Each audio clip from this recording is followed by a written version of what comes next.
channel. This is the very first ASMR video I'm going to be doing on my channel.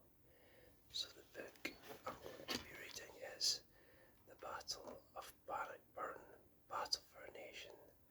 And for those of you who don't know, the Battle of Bannockburn was a battle that took place from the 23rd to the 24th of June 1314 during the First War of Scottish Independence.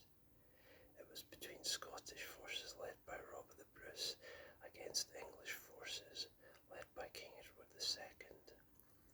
It resulted in a victory for the Scots. So let's take a look at this book.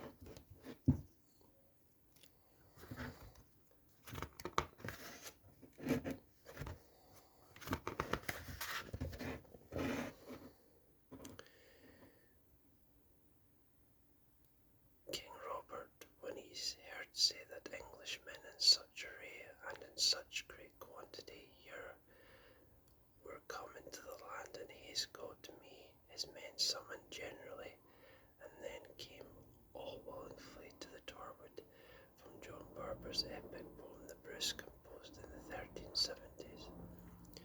The Scottish Wars of Independence. On Friday, 30th of March 1296, Edward I of England crossed the Scottish border near Warwick on Tweed at the head of a 30,000 strong army and made for Berwick upon Tweed, then Scotland's chief town. 2 days later, 2/3 of its population, some 7,500 souls, lay dead. That single act of aggression heralded over 60 years of bloodshed between the two kingdoms. The Scottish Wars of Independence, the untimely deaths in relatively quick succession of two Scottish sovereigns, Alexander III, 1286, and Margaret the Maid of Norway, 1290, were ultimately what moved King Edward to invade. He sensed an opportunity to end for good and all the ambitious relationship between the crowns of England and Scotland that had rumbled on for more than 200 years. Ever since that day in 1072, when Malcolm III of Scotland had bent the knee to William the Conqueror at Abernethy beside the River Tay east of Perth and became his man. Within a month of the brutal attack on Berwick, Edward I defeated the Scots in battle on a windswept hill overlooking Dunbar, Scotland. Now found itself up against one of the most efficient fighting machines in Europe. The English had all been waging war for most of the preceding century on crusade in the Holy Land in France against the Irish and the Welsh. The Scots, by contrast, had had little recent experience of warfare, but the Scots resisted. In those dark early days, William Wallace led the fight back, achieving his greatest moment on 11th of September 1297 at the Battle of Stirling, following his cruel death in 1305 at the hands of the merciless Edward I into his shoe-step Robert Bruce. Robert Bruce, Earl of Carrick, was enthroned as King of Scots at Scone near Perth on Easter Sunday 1306.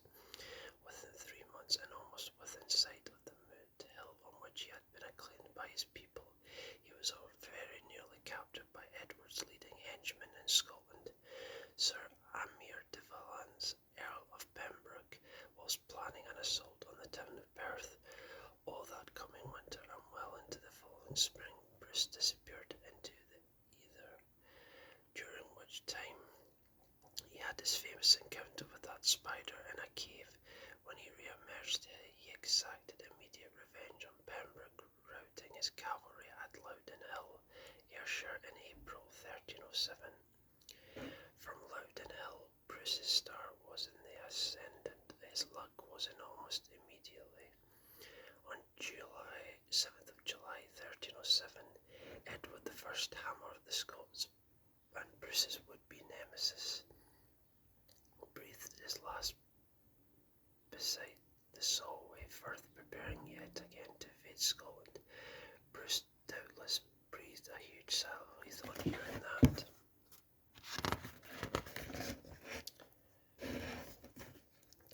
News knowing only too well how formidable an adversary Edward had been. By the end of that year, he had swept up the Great Glen and booted the English out of their bolt hole in the north.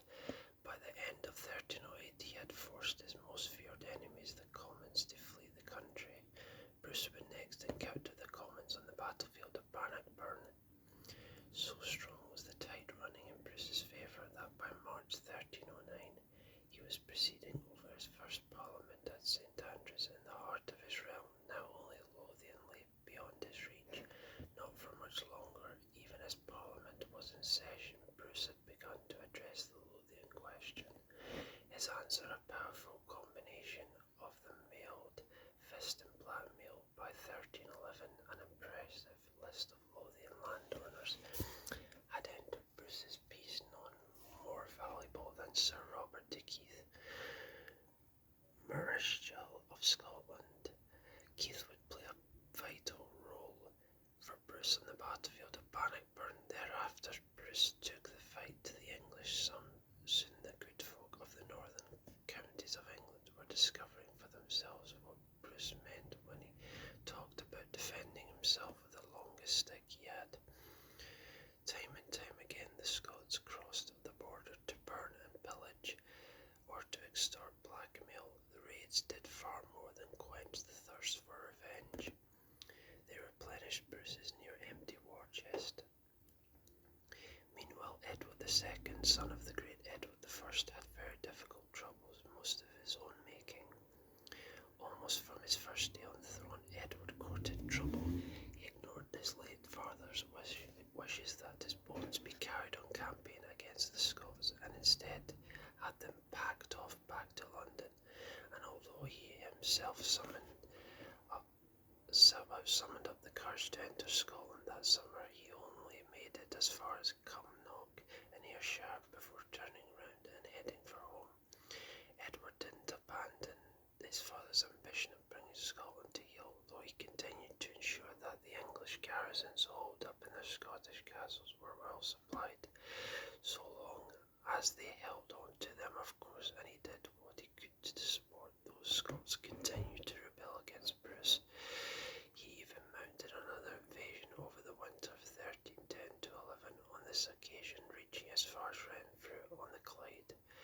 Bruce, recognising only too well that he could never hope to defeat Edward's army in open battle, was content to leave him to it for now. Before Edward left Scotland in August 1311, he placed a gentleman by the name of Piers Gaveston in charge of the strategic town of Perth on the River Tay. But Gaveston, far from helping his king to win Scotland, would play a prominent role in Edward losing his own kingdom. Edward and Gaveston were more than just king and courtier, they were lovers. Edward, despite being married and fathering an heir, had long been infatuated with Gaveston, and just as long been despised by those at court for consorting with such a loathsome individual. They included Edward's own father, who so detested his son's playmate that he banished him from the realm. Now, with his late father's bones still warm, Edward brought Gaveston home to rub salt in his noble's wounds. He made him Earl of Cornwall. Perhaps Edward was not just cut out to be king. He had, after all, only been fourth in line to the throne. It might have been better all round if one of his elder brothers had survived long enough to ascend the throne. But that was not Edward's lot, and it took the great Earls of England 5 years to separate the despicable Gaveston from their king's presence. In the end, they had to resort to murdering him in 1312.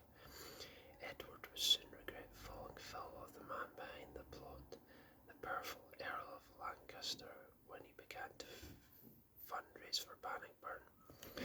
The parley at Stirling. In the summer of 1313, King Robert was on the Isle of Man fighting the English. Things were going well, and on 12th of June he captured the castle of Rushen after a brief siege. Meanwhile, back home, his younger brother Edward, Earl of Carrick, was making far heavier weather of capturing the most important Stirling castle. He had laid siege well before Easter, but here he was over 3 months later, and still no sign of Sir Philip Mowbray, its English keeper, surrendering. It was stalemate. It was Mowbray who broke the deadlock shortly before midsummer